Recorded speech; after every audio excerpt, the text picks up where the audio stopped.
İnsan üçün təsəvvür oluna biləcək ən şad xəbər bundan ibarətdir ki, sən həmişə varsan, sən əbədisən. Bundan gözəl bir xəbər ola bilməz insan adlı bir varlıq üçün.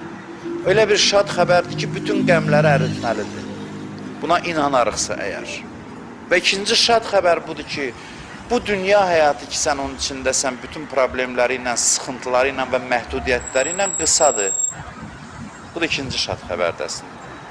Hədislərdə var ki, Peyğəmbər tövsiyə edir ki, ölümü çox yad eləyin ki, çox şad olasınız və müsibətlərə rahat dözəsiniz. Ölümü çox yad eləyin ki, şad olasınız. Nə mənada? Yəni, ölüm əbədiyyət qapısıdır. Ölüm sənə sevinç hissi yaşatmalıdır. Ölüm haqda düşünmək. Və ən müsibətli anlarında da denən ki, qısadır, çox qısadır, bu da keçər. İnsan həyatının şuarı bu olsa ki, bu da keçər.